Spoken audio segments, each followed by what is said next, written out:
as Russian forces fight for control of areas that house vital parts of Ukraine's electric grid. If Moscow shuts down the grid, millions could be left without light, heat, refrigeration, water, phones, and internet.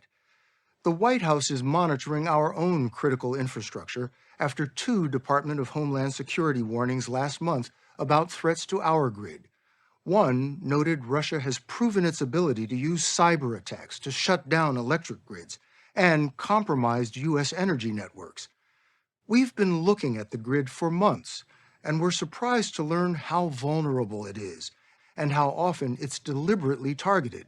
A mysterious incident south of San Jose marked the most serious attack on our power grid in history.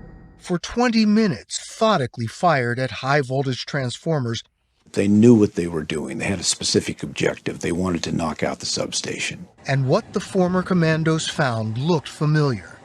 They discovered the attackers had reconnoitered the site and marked firing positions with piles of rocks. At least 4 or 5 different firing positions.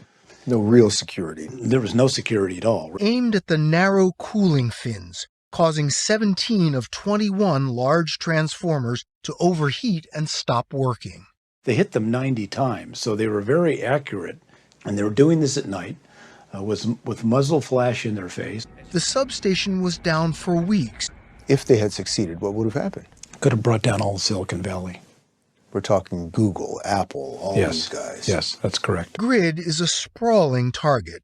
There are actually 3 in the U.S., the Eastern, Western, and Texas has its own. There are 55,000 across the country, each housing transformers. If several sections of the grid go down at the same time, the shutdowns can cascade like dominoes. It was actually a very shocking result to us that there's very few number of substations you need to take out in the entire United States to knock out the entire grid. Knock out the entire grid? That's correct. How many would it take to knock out putting the entire country in a blackout? Less than 20. But many substations remain vulnerable targets, like this one we found in Southern California that serves more than 300,000 customers. Huge transformers protected by a chain-link fence. I think everybody needs to be as alarmed as I am. What we've never had is a national scale blackout, which is completely possible, and the U.S. public is completely unprepared to survive without the electric grid for any period of time whatsoever. How many would it take to knock out putting the entire country in a blackout? Less than 20.